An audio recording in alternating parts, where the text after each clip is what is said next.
Okey. Masa kamu form 1, kamu dah belajarkan tentang organisma unisel. Organisma ini mempunyai satu sel sahaja. Okey. Dan satu sel itu boleh menjalankan semua proses hidup. Ini proses hidup. Okey. Satu sel itu sahaja dapat buat respirasi, pergerakan, pemakanan, sampailah perkemahan.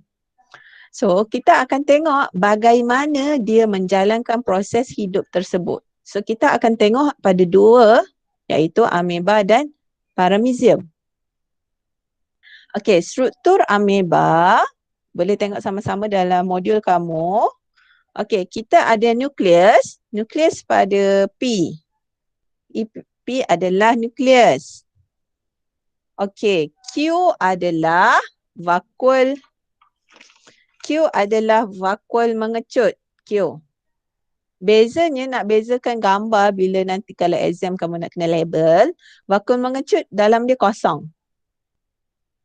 Kita ada juga V, vakul makanan. V. Okay, vakul makanan selalunya dalam dia ada something. Dia akan letak titik-titik-titik. Okey, R teacher tak labelkan. R adalah lysosom. S adalah pseudopodium. Pseudopodium. Okay.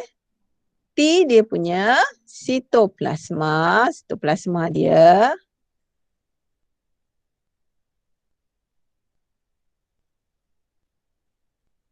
Kita ada membran. U adalah membran plasma. Okay, dah selesai. Okay. So, struktur utama yang selalu kamu kena disoal ialah pseudopodium, vakul makanan, vakul mengecut, nukleus. Ini yang penting sebab melibatkan fungsi-fungsi tertentu. Okay. Kalau paramecium pula, ke surat 13. Okay. Kita ada cilium ataupun cilia. Okay, sama je maksud dia. Cilium ataupun cilia. Kita ada nukleus. Kita ada vakul mengecut bentuk macam bintang star tu. Kita ada vakul makanan dan kamu tolong labelkan. Dia ada macam bersilang kat sini. Dia ada alur mulut. Okay. Cuma liang dubur tu tak ada, tak nampak sangat. Okay, alur mulut tu penting. Okay, kita akan tengok proses kehidupan pada ameba. So, dalam modul, habitat ameba ialah kolam air tawar yang mengalir perlahan ataupun yang statik. Okay? Kolam yang air dia tak mengalir. So, kita akan tengok pergerakan dia. Yang kedua, pergerakan. Pergerakan dia bergerak dengan mengunjurkan pseudopodium. Okay. Bagaimana dia bergerak menggunakan pseudopodium? Dia akan menolak dan sekaligus aliran sitoplasma berlaku dalam pseudopodium yang diunjurkan. Faham proses dia bergerak tu? So, dia akan bergerak ke mana kawasan? So, aliran sitoplasma pun bergerak dalam tu. Pergerakan untuk paramecium, okey sebab teacher buat slide dia tak sama dengan buku kan? Okey, tengok muka surat 13. Pergerakan paramecium pula, dia bergerak secara pukulan silia. Silia ataupun cilium secara beritma. Okey. So, dia berputar-putar pada paksi dia. Nampak tadi? Okey, gerak balas terhadap rangsangan. Kedua-dua organisma ini, dia bergerak balas terhadap rangsangan seperti bahan kimia, sentuhan ataupun cahaya. Dia bergerak menjauhi bahan kimia, sentuhan dan cahaya. Okay. Ni dia buat eksperimen, dia letakkan cahaya bagaimana ameba itu bergerak ke kawasan yang lebih gelap. Ni ameba tu. Okay. Cara pemakanan. Ameba dia makan, okay, dia pergerakan makanan dia secara fagositosis. Muka surat 12 daripada atas tu. Ameba bergerak ke arah makanan dengan mengunjurkan pseudopodium. Okey. Kemudian pseudopodium ni akan memerangkap zarah makanan melalui fagositosis. Okey. Oops, sorry.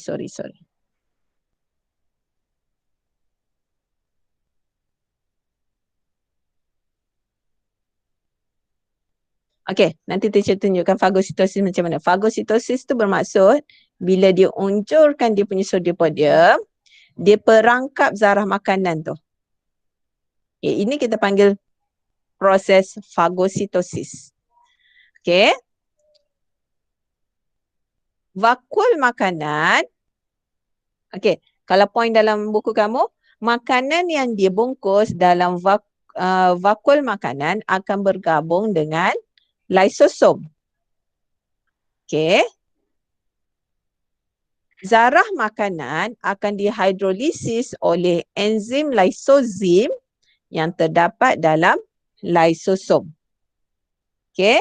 Enzim lysozim dalam lysosom akan hidrolisiskan atau mencernakan zarah makanan kepada nutrien seperti glukosa dan asid amino. Okey, nutrien seperti glukosa dan asid amino tu akan diserap ke dalam sitoplasma. Okey, makanan yang tidak dicerna akan disingkirkan semasa dia bergerak.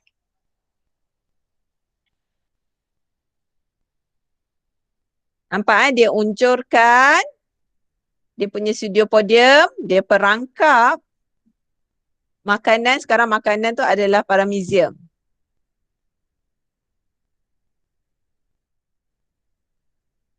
Dan dia cernakan paramecium tu.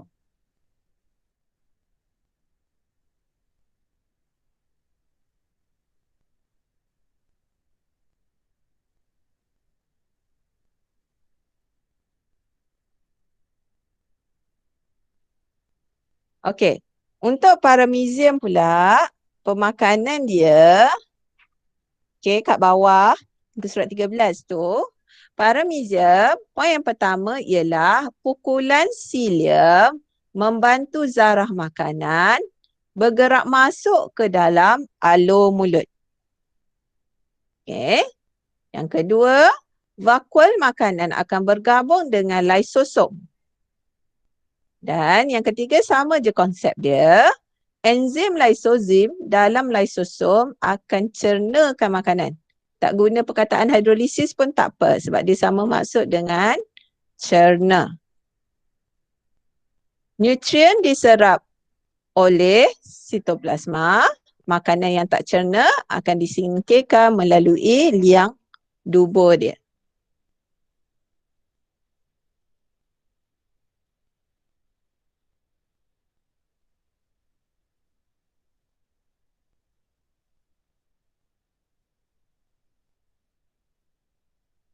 Ini adalah paramecium.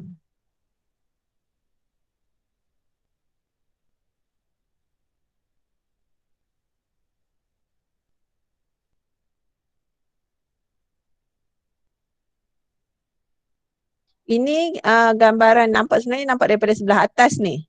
Ini dia punya liang apa? Liang alur mulut dia. Okey, respirasi untuk kedua-dua organisma ini berlaku secara resapan ringkas pada seluruh permukaan sel. Okey, resapan ringkas. Faham konsep resapan ringkas? Cikgu, Resap, makanan tadi belum salin lagi. apa dia? Makanan tadi belum salin lagi. Oh, pemakanan tu. Pemakanan tu poin pertama je berbeza tadi. Poin yang 2, 3 tu sama dengan ameba. Ameba dah ada kan? Sudah tu. Okey, Hmm. okey. Poin yang pertama je berbeza iaitu pukulan silia menggerakkan makanan ke alur mulut. Okey, 2, 3 dengan 4 tu sama konsep dengan ameba tadi. Okey, kita tengok respirasi pula. Respirasi adalah proses pertukaran gas, oksigen dan karbon dioksida.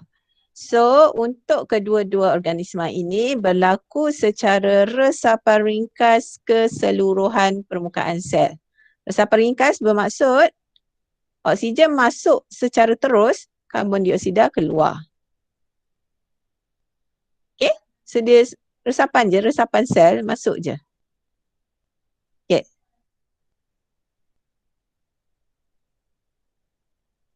Perkumuhan, okey, disebabkan dia tinggal di persekitaran air tawar, air akan sentiasa masuk ke dalam sel secara osmosis dan mengisi vakul mengecut. Ameba dengan paramecium kan ada vakul, maksudnya air daripada persekitaran luar sentiasa masuk ke dalam sel dan memasuki vakul. Dalam ni vakul. So, menyebabkan vakul itu, vakul mengecut adalah nama dia. Mengembang sehingga saiz yang maksimum, bila dah penuh sepenuhnya, dia akan mengecut untuk singkirkan air berlebihan. Sebab tu nama dia vakul mengecut. Dia sentiasa mengecut untuk menyingkirkan air berlebihan. Proses ini dinamakan osmo kawal aturan. Kawal atur, kawal dan atur air. Osmo tu bermaksud air. Okay. Jika bahan perkumahan lain seperti karbon dioksida dan nutrien akan disingkirkan secara resapan. Resapan maksudnya dia keluar je.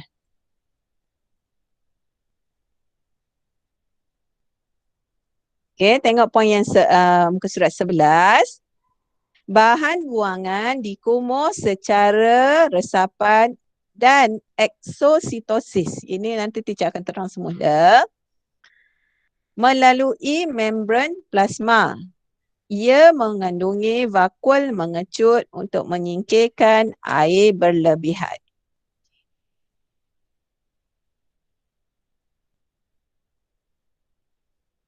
Okay. So, untuk muka surat 13 pun poin yang sama untuk paramecium.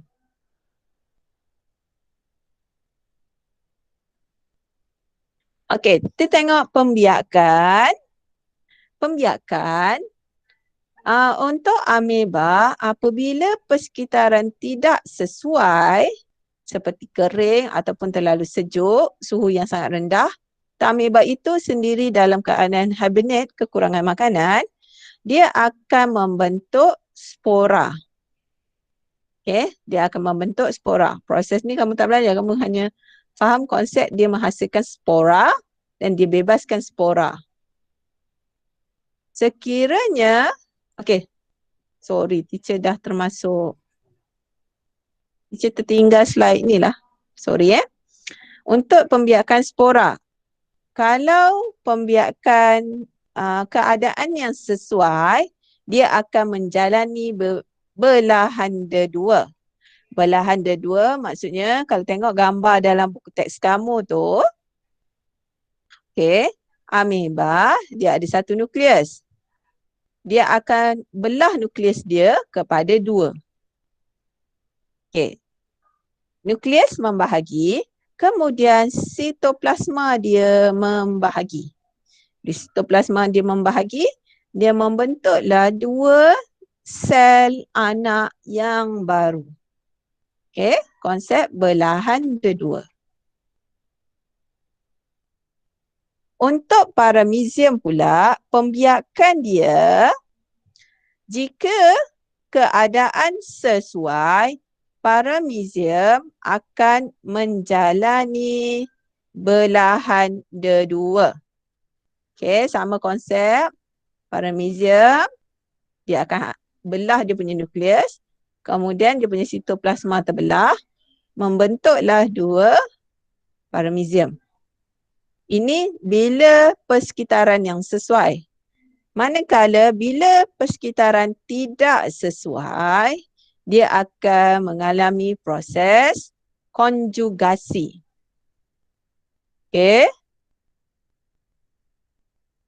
Kalau kita tengok gambar dia. Konjugasi adalah pembiakan secara seks.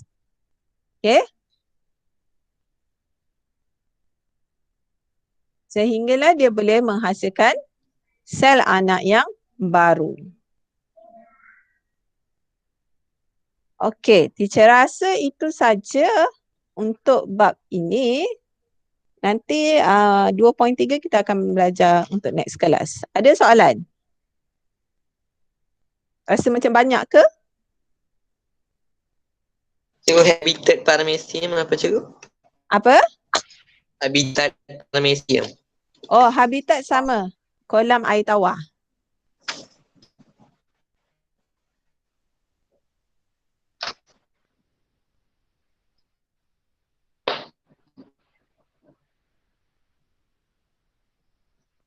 Okey cikgu.